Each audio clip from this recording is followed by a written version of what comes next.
Well, today I thought we'd take a look at my Vespa Primavera. This is the 2050 model.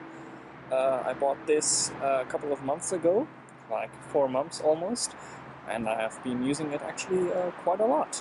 Before that, well, I decided I want to get myself a scooter, a 50cc version, because that's what my driver's license is currently allowing me to drive. And before that I had a Chinese one, which was defective, and I did actually manage to get that thing working again. Here we go. But the problem was it was just not running reliable, and there were some problems with the motor of some sort, and that I couldn't fix because for some reason it wouldn't get enough air to actually do a really good combustion.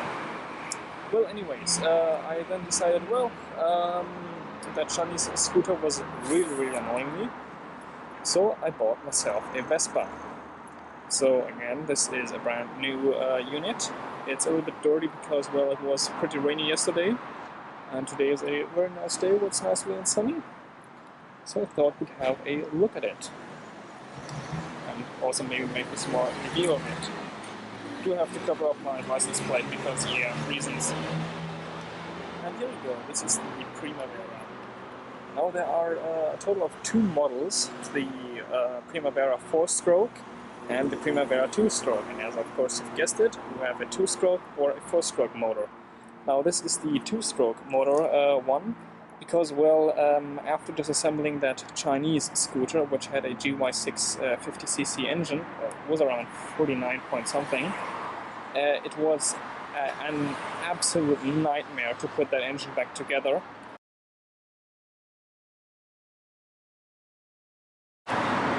So I decided, well, let's go with the 2-stroke. After the 2 years warranty expire on this, I'll be able to fix it if something goes wrong.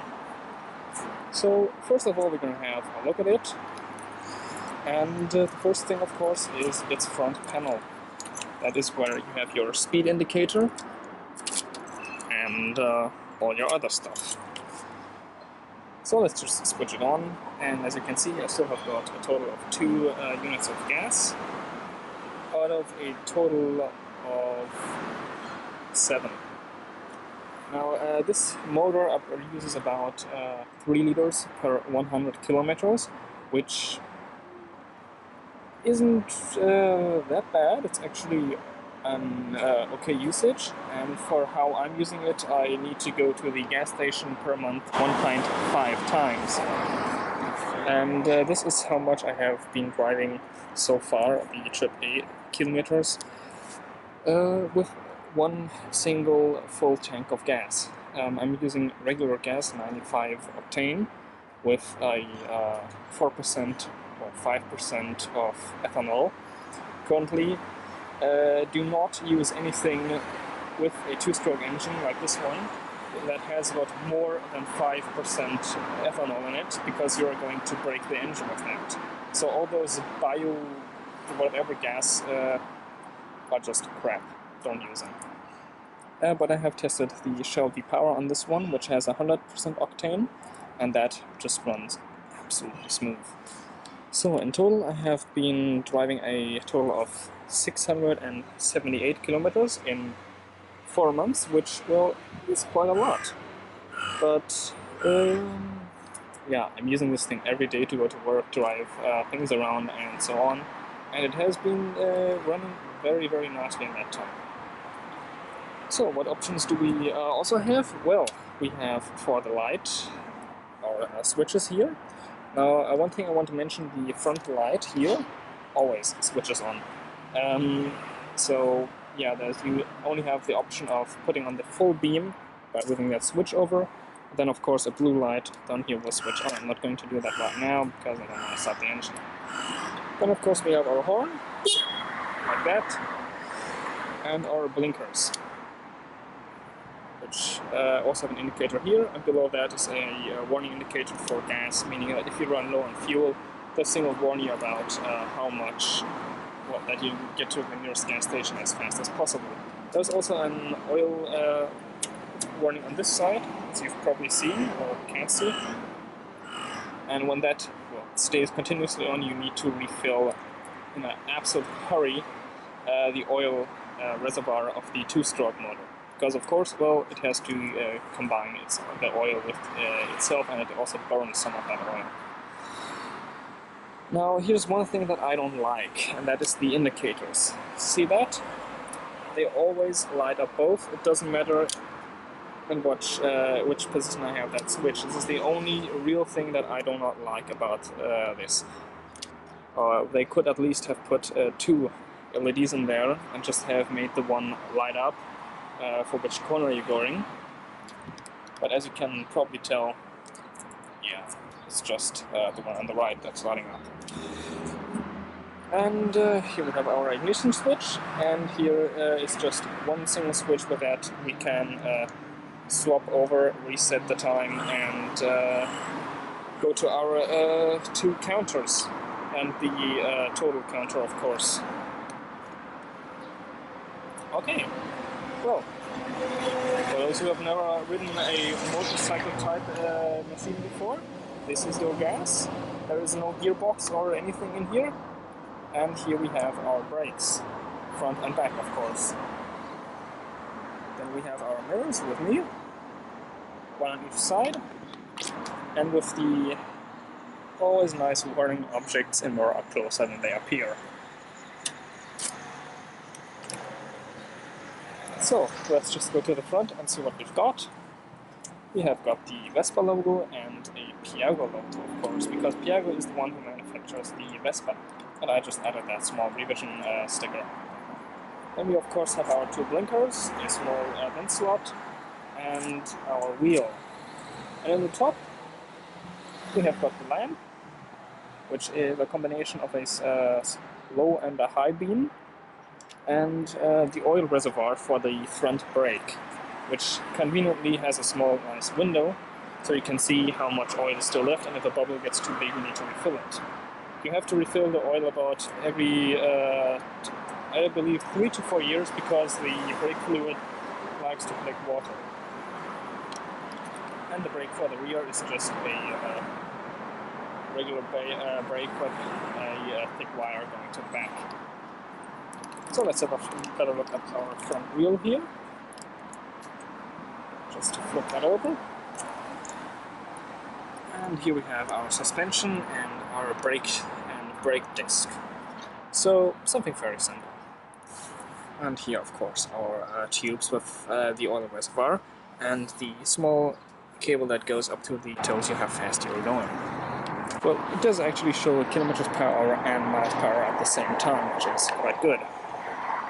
But this thing will only do a maximum of 45. Well, that's what it's registered for, but it will drive up to 55 kilometers per hour, depends on how good the motor is running, what kind of fuel you use. For example, this thing runs a little bit faster with the high octane fuel from Shell. And yeah, that's it. So let's have a look at the key. That's just a regular key. You plug that in,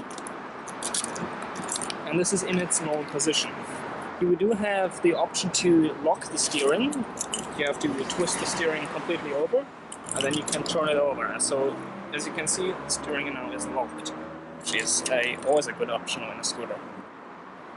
And of course, this is its normal position. You can also leave it like that, but you have now the option of opening this front door here, where you can either put 2 water bottles or chains, which I have. So I'm always carrying those chains around with me because, well, you need a place where you can lock this thing if you're going to leave it somewhere in a not so safe region. And of course, if you turn it over completely to the right, we'll turn our ignition on.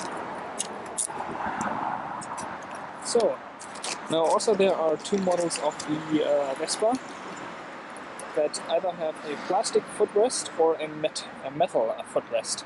I went with the plastic version one because, well, the metal one has a big downside, because if you're using this thing in the winter, you're going to scratch up the metal and the whole thing will start to corrode. And below that middle section is our battery. Now, since I currently have a 2-year warranty on this thing, I cannot access any of this stuff, otherwise it will void the warranty. And here in the back is just another access door, which in 2 years I will be able to access without waiting the warranty on this thing. So let's have a look inside here. So of course the section always below the seat. And let's have a first look in the top. Now Vespa supplies you with some tools, which are just very basic tools, just so you can change the spark plug and some, I believe, 2 screwdrivers and so on. So here we have our storage space. Of course it's possible to mount a top case to this thing, but you need to purchase a new metal piece that you have to, so this thing has to be screwed off, a new one has to be screwed on, and that costs 80 euros, and the official top case from Vespa costs around 220 euros. So before I go more to the storage section, let's have a look at what we've got here. Here is where we fill up the gas tank. It's always when the fuel is low, it's pretty difficult to open. And that's, well, where we put our gas in. Again, this thing will do anything except diesel and fuels that have more than 5% of ethanol in them. Because, well, the problem is with ethanol that there is water creating in the whole thing, and that is bad for this motor in particular. So I'm mostly using, well, here in Germany we have Super, which is 95. Then we have Super Plus, which is 97 or 98, and we have Shell uses V-Power, and Aral, another gas station, uses Alternate. That is just 100 octane. And the best way to refuel the oil is, well, you don't have to mix it. The machine mixes it itself. We have another small reservoir here, which just opens up like that. And as you can see, there's plenty of oil in there already. And you just, well, take your 2-stroke engine oil, use some quality one because you don't want to damage the engine, and that is how you refill the oil reservoir. Pretty simple. So let's see on our storage space. Well, this is an integral helmet, which is a size M, a medium-sized helmet, so it's rather large, and it does fit in there nicely. I don't know if a large helmet would fit in there, but we do have some space. And here's also another lock I have, which just attaches to the brake disc.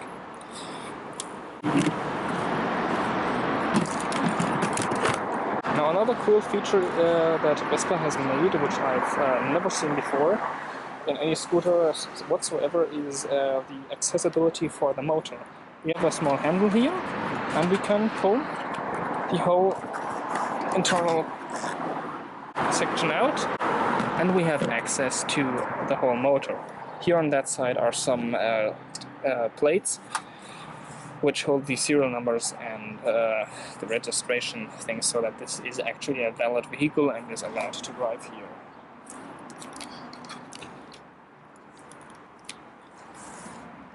And this is where the motor is, of course. Here is our carburetor, and down there is, of course, the motor. Again, I will not go ahead and disassemble anything of this because, well, I don't want to avoid my warranty.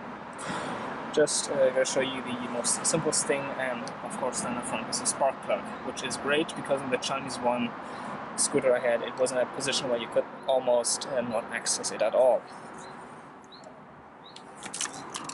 So, let's close this thing up. It's also pretty easy, but not so easy with one hand.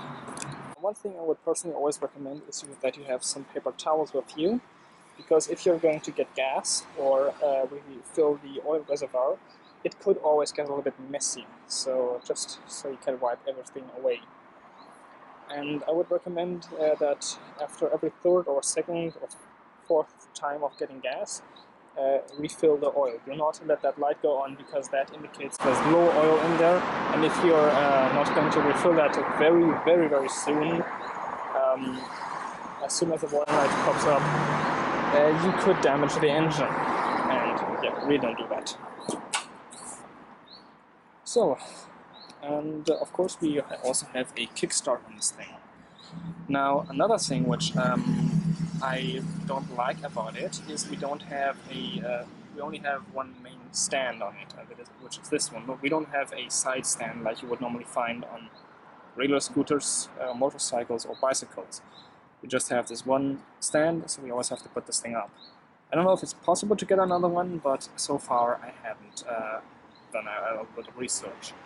But yeah, it's just sometimes annoying if you want to open and close the door of your garage to always have to put it out on the main stand.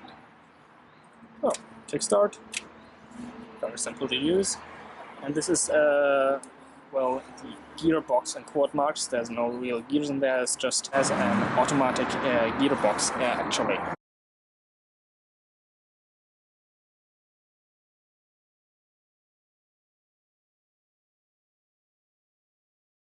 And here in the back is where we put our gear oil in. Again, I can't do that.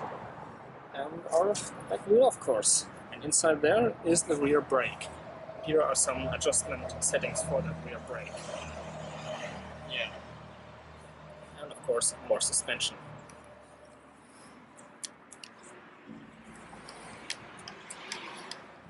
So here is our two-stroke motor and its vent, of course. And this is its exhaust. Now the first thing I did was, of course, when I put the chain in on the first day, I burned my hand because I accidentally touched it. Yeah, bad idea. This thing gets really hot. If you're gonna have a second person on here, yeah, keep that in mind. You tell the person to stay away from the exhaust. So that's basically the overview of all this. For 600 kilometers, or almost 700, this thing has been running absolutely perfectly fine. I had no issues with it. And well, yeah, just for those who want to hear some noise, I'm gonna start it up.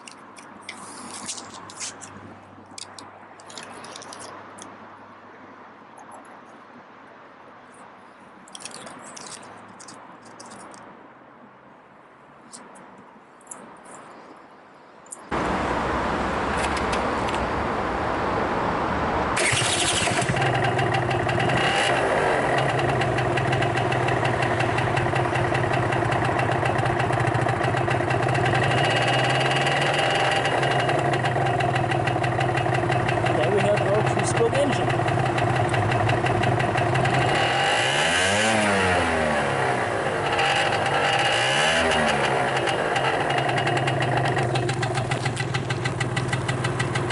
So well, in the end, for me this is an absolute perfect vehicle for the city, because it is just very flexible and not a huge unit.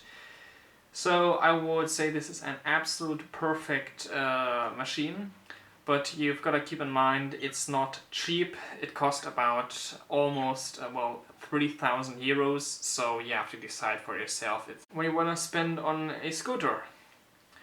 Because, well, of course there are the Chinese models that start way cheaper than that. The cheapest one I could find online was around 850 euros. But there was also a two-stroke one. The two-strokes are mostly always a little bit cheaper. But you've got to keep in mind, well, the Vespa, this one, if you're gonna treat it well, it can last more than 40 years. But the Chinese one always will need a lot of maintenance so that they continue up running. Yeah, but for me, this is a vehicle that just fulfills everything that I need it for, fulfills all my needs, and that's why I'm really happy with it.